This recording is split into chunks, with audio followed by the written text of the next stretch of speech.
Boy, there were bottles flying everywhere. It was quite the shock. Tonight on the NewsHour, Anchorage shaken to the core.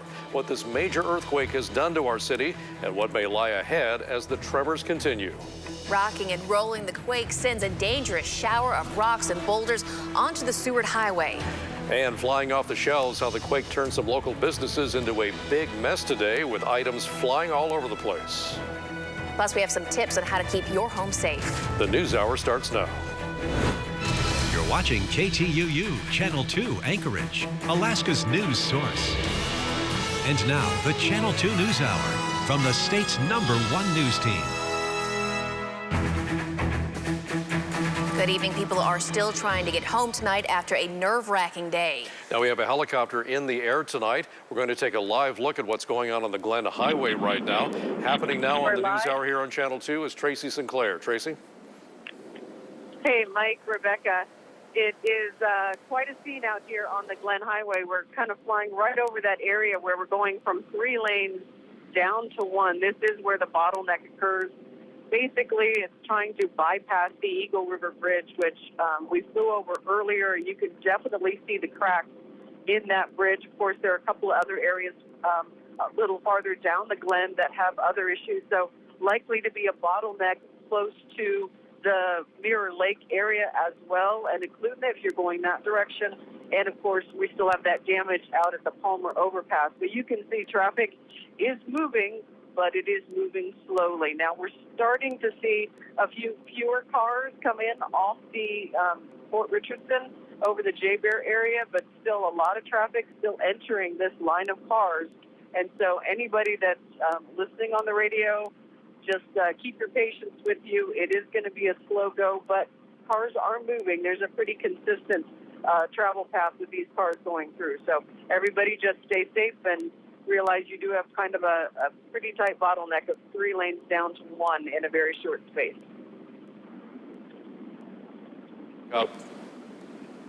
Tracy Sinclair in a helicopter high above the Glen Highway tonight. And late this afternoon, the Anchorage Police Chief Justin Dahl announcing some changes in the traffic patterns to try to accommodate all this. Let's go live now to Channel 2's Jill Burke, who's standing by with Chief Dahl. Jill?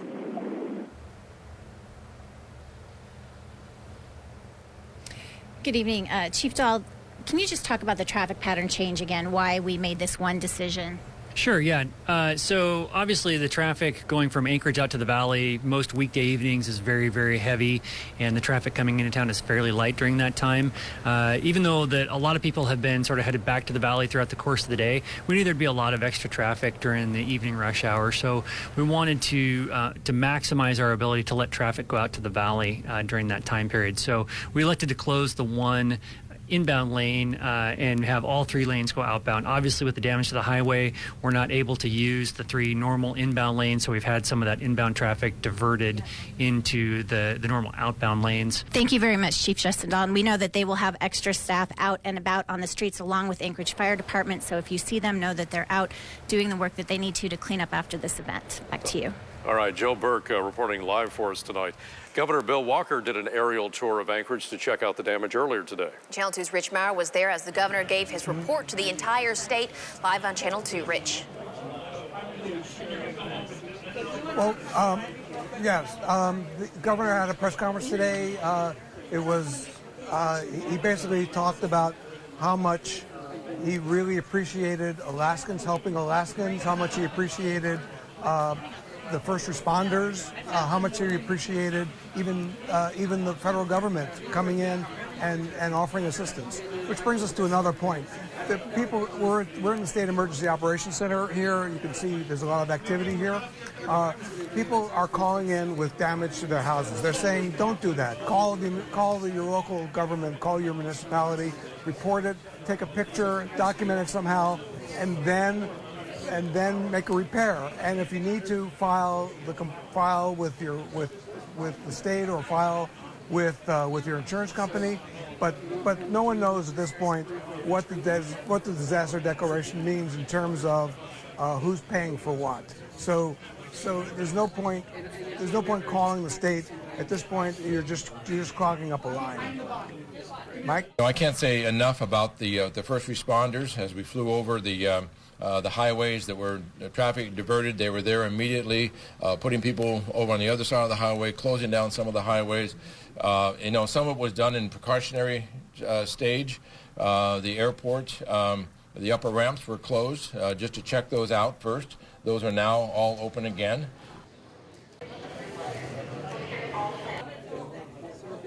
And there's been a lot of closures for people checking things out. The railroad was closed today while people check out the tracks and the line. The Trans-Alaska Pipeline was closed for a while, but now has been reopened with no damage found. So all in all, it was a major quake, but there's not a lot of damage. Rich Maurer? All right. Rich Maurer reporting live for us tonight. Rich, thanks for the update. Now, Rebecca, one of the images from this quake that I think we're all going to remember for years was that scene of what happened at Minnesota Drive and International Airport Road. It definitely was. A couple went into a wild ride. The road beneath them collapses. Channel 2's Hank Davis is there live tonight. Hank. That's right, Mike, Rebecca. I think that everyone in Southeast Alaska got that complimentary wake-up call at around 8:30 this morning. That earthquake rocking the area and doing some damage. We're still at the scene of some of the worst of that damage. You mentioned Minnesota Drive behind the camera. This is the on-ramp. This gets up onto the International Airport Road, heads to the airport. Very busy area, a lot of travel. So you can see the crews out here working diligently. Their goal right now is to get that sinkhole cleared out, get rid of all the loose material that the earthquake shook around, and then to get this road operating back normal again. You know, the on-ramp southbound also shut down right now. They've got a crew over there assessing that damage as well. For now, they're asking people to kind of plan around this area, not to go there. We actually talked to some of the MDOT crew, or some of the Department of Transportation crew members earlier this afternoon. They told us a little bit about the project, and we caught up with the couple that was inside of a car that was inside of that sinkhole hours ago.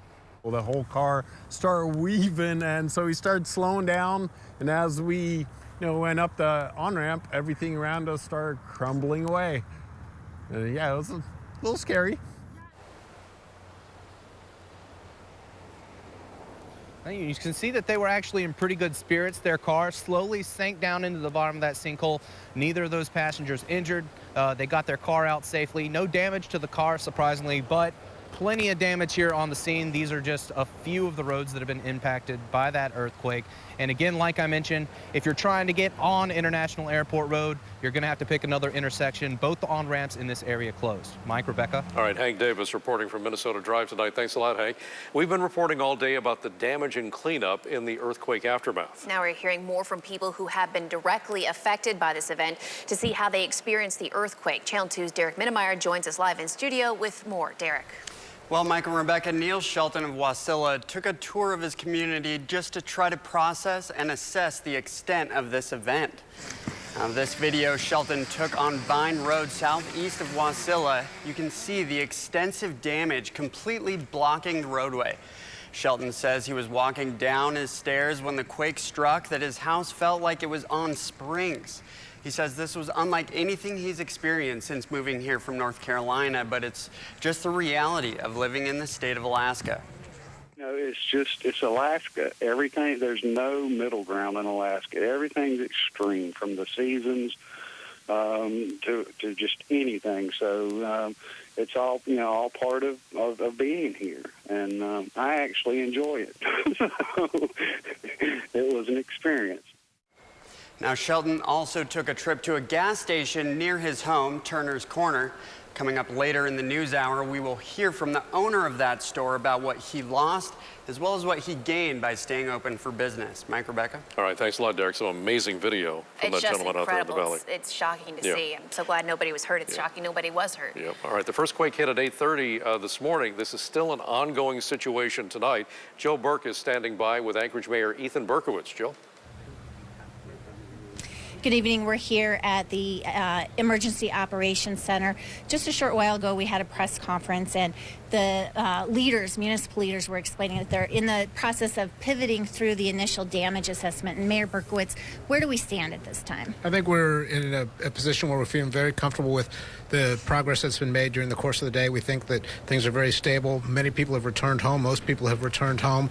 Most of the city water and sewers is back in operation. Power is back on, and we're just getting things back to normal. But it's going to take a while, and we're very grateful that people weren't really hurt in the course of this. Okay, very good. Thank you very much, Mayor Ethan Berkowitz, City Mayor in Anchorage. So we heard that individuals, residents, are being encouraged to boil water. That's a precautionary measure only to make sure that nothing has been contaminated. There are no known issues, but again, the Anchorage AWWU is recommending that people boil their water at this time. We've heard that the north-south road corridors are open. There may be detours and delays. Individuals still encouraged to shelter in place, take care of one another, go out, check on your neighbors as well, be prepared for those aftershocks. So that means have on hand what you might need to ride something out in case a larger event takes place again. And that would mean have your fire extinguisher, have some flashlights, make sure you have some food and water. They're going to have another update tomorrow, and they're going to work here throughout the evening. Back to you guys. All right, Jill, thanks so much for the update.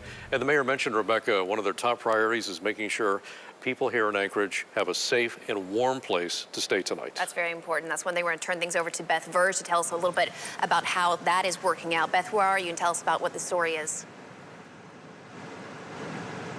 Yeah, Mike, Rebecca, I'm outside the Egan Center in downtown Anchorage. Right now, it is bitter cold downtown, but that area is actually serving as a warming shelter for tonight.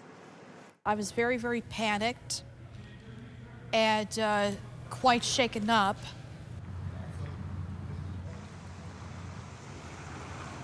So we talked a little bit with people who were inside the shelter earlier today. There were less than 24 people in there, and only a handful were there specifically because of the earthquake. But they all said that they were thankful to have a space to go to. As for what's visible here in downtown Anchorage right now, a lot of streets got the traffic moving, but lights are out in some sections. There are windows that have fallen out of some of the taller buildings, and so there are areas that are cordoned off as well. So you want to watch out for those if you are walking downtown. And then, of course, the icy streets, things like that, the normal, those are all still going on. But again, the Egan Center, is serving as a warming shelter for tonight, and we'll bring you more of this story later in the NewsHour. All right, thanks a lot. Beth Verge reporting from downtown Anchorage tonight. We've heard so many here, we're hearing stories from so many of our viewers sharing how they felt as the quake happened. I love Alaska. I'm not leaving. That's what a lot of people told us today. Our live coverage continues as we go around South Central to survey the damage. All right, welcome back to our continuing coverage of this major seismic event that hit the Anchorage area and a big portion of South Central today. It is all anybody is talking about right now. Yep, and a lot of people are still dealing with it, trying to get home tonight. We have a helicopter in the air tonight, and Tracy Sinclair is high above the Glen Highway. Tracy, give us an update. How is the traffic situation headed outbound? Well, we're still dealing, obviously, with some very heavy traffic. We're right near the exit from J-Bear, of course, on the Fort Richardson side. And what I can say is when we first went up in the air at 5 o'clock, there was a massive line of traffic across this bridge all the way into the Fort Ridge area. Now, this has gone down. We've only got about 5 cars on the bridge, so we are starting to see the traffic, at least almost like the tail end, but we're still seeing those cars come in from Anchorage. So at this point, we are just dealing with the heavy traffic, very consistent. Right before the Eagle River Bridge, we go down from 3 lanes down to 1, and that's what's slowing everybody down. Let's bring Jackie Purcell into the mix to talk about the earthquakes we've been having today. You know, Jackie and I were talking about this earlier. When you look on the map, it looks like a swarm of earthquakes. We had the big one hit just a few months. Say it's like every 30 minutes now. I was looking at the charts, and it seemed like every 30 minutes. And I think we're going to go to Jackie now, who's got a chart up. That's right. I got the weather computer up so you can see that swarm of earthquakes there that have resulted as a result of an outcropping of the original earthquake that happened this morning at 8:29 a.m. So let's take a look at that graphic again, because we're going to show you What is causing these earthquakes? It's a very tectonically oriented place here in Alaska. We've had at least 14 aftershocks since this morning, ranging from 4.0 to 5.7 magnitude. It's all because of the Pacific plate sliding underneath the North American plate, and that boundary is right along the Aleutians. It's called a mega thrust boundary, and when that plate slides underneath, there is slippage, and sometimes it's a big jolt to the terrain on the surface. So that is exactly the type of situation that happened for us today, that 7.0 magnitude earthquake this morning. All of the big shaking today threw businesses for a loop during today's earthquake. Now, what's the impact like for small businesses? Channel 2's Kaylinda Kindle has the details from small business owners today. Hi there, Mike and Rebecca. Well, small business owners told me they are feeling the impact after today's earthquake. I caught up with one owner of Pete's Violin Shop who says he has tens of thousands of dollars worth of instruments destroyed. Outside Peter's Violin Shop, it looks like a normal day. But inside shows a very different story. Open the door and see this, so it takes a while to sink in. After a 7.0 magnitude earthquake, the damage is setting in for owner Peter Buczynski of Peter's Violin Shop. Pretty impressive here. Around each corner, more and more destruction. It's amazing. Something like this can survive 100 years, and then you have an earthquake. Buczynski said he opted out of earthquake insurance. As a small business owner, you don't think about a total loss, and this was not a total loss, but you don't really, you kind of look at the premiums, and it's so expensive, and especially the earthquake we had a few years ago. I looked into it after that, and the quote they gave me was, pretty high, and I figured, I could do it, but, it's hard enough running a small business as it is in today's economy, but, everything you add on top of it, it's almost, you can't make ends meet. Now feeling the impact, he knows he has more problems with the power out.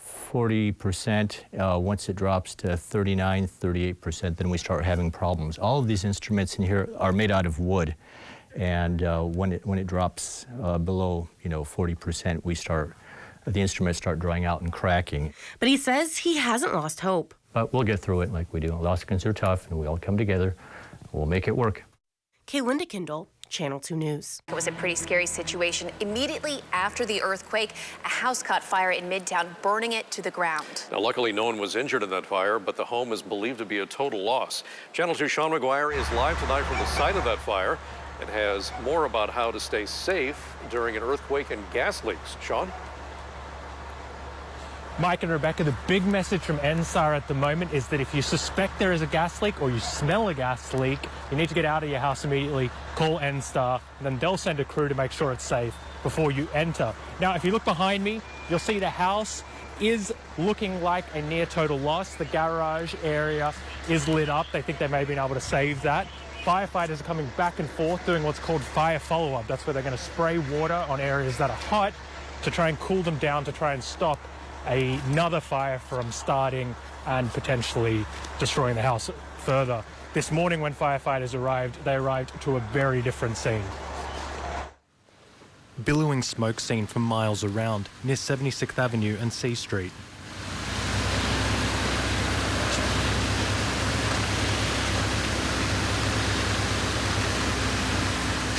We got a call right after the earthquake. It stated there was smoke coming from the structure, and due to the earthquake, all units are responding everywhere else around the city. We were a single unit resource initially, and got here, and then they upgraded it, and then had to divide all the units back out amongst all the other problems around the city. So.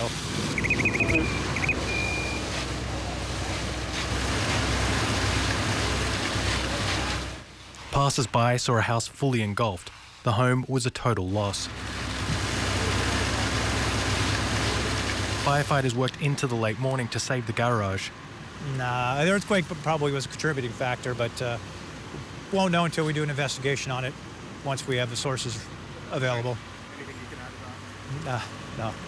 It's a long morning. Rose Sandhofer says her father and stepmother lived in the house and they were able to get out safely. But the house has been there for a long time. He came up in 56 58, and the house was like built in the early 60s. So it has been in the neighborhood for a long time. NSTAR crews were also there, making sure there weren't any gas leaks. We were just there for precautionary purposes, making sure that it wasn't gas-related, which it appears that it was not. A home lost, but a loss put in perspective. Totally happy that nobody's hurt. It could have been a lot worse.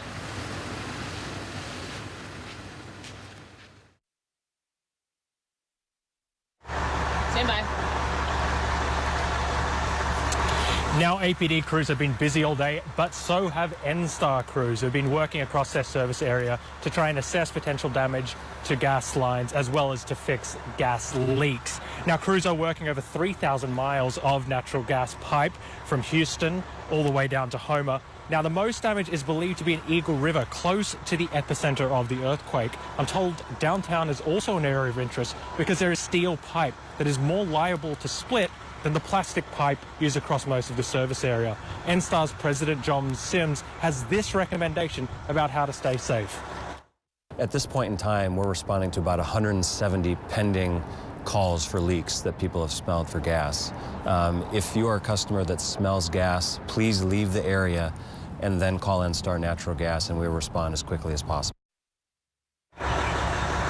Now, Sims says there are 12 workers coming up from the lower 48 to help NSTAR in their efforts to fix and assess all the pipe before everything is back to normal, which should be in days rather than hours. Mike and Rebecca. All right, thanks so much, Sean.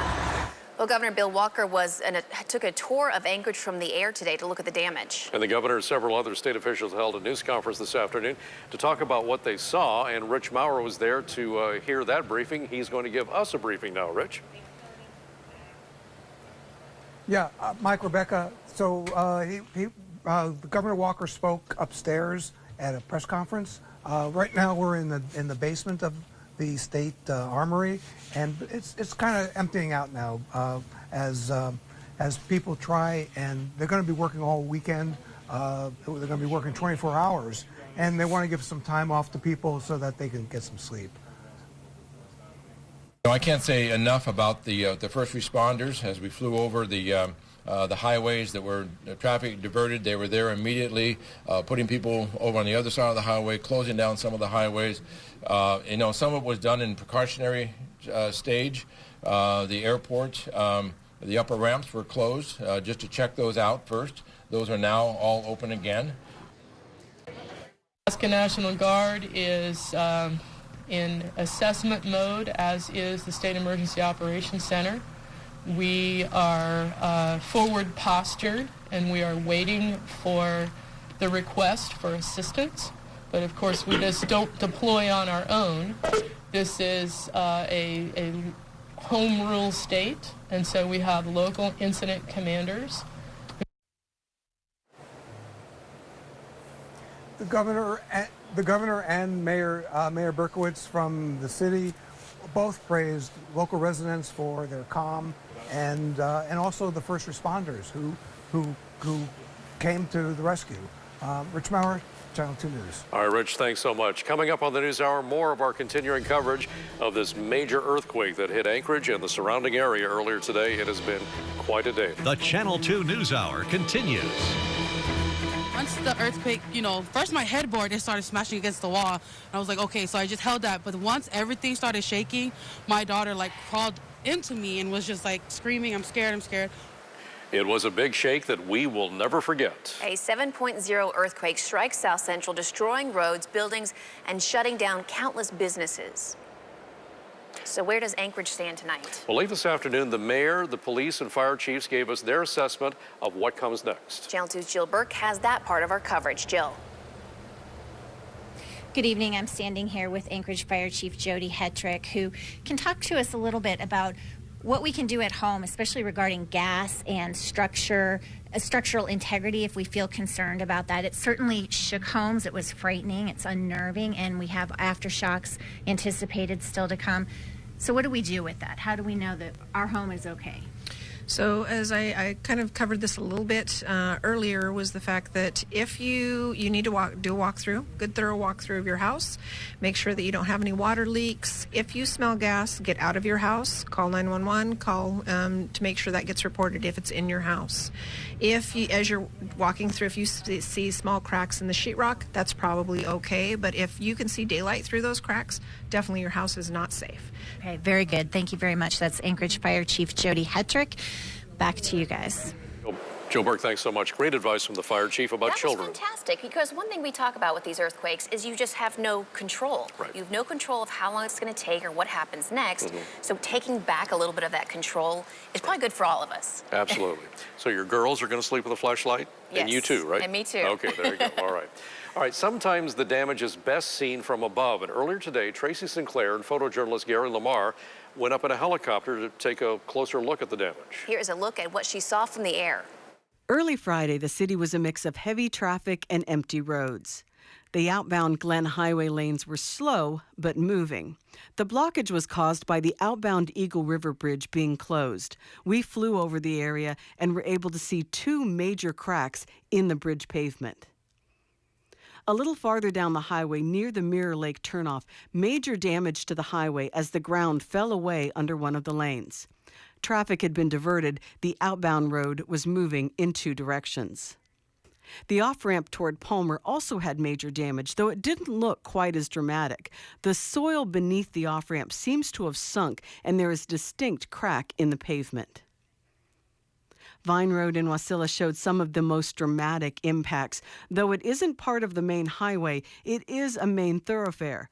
The road was blocked off, but people seemed curious and were climbing on the broken pavement. High above Anchorage, Tracy Sinclair, Channel 2 News. The earthquake struck just as schools were getting underway today. The Anchorage School District sent out a message to parents to pick up their kids as soon as they were able.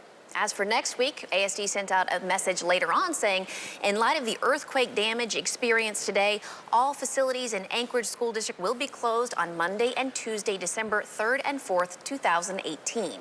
Now, the district is continuing to assess facility damage and will keep us updated as new information becomes available.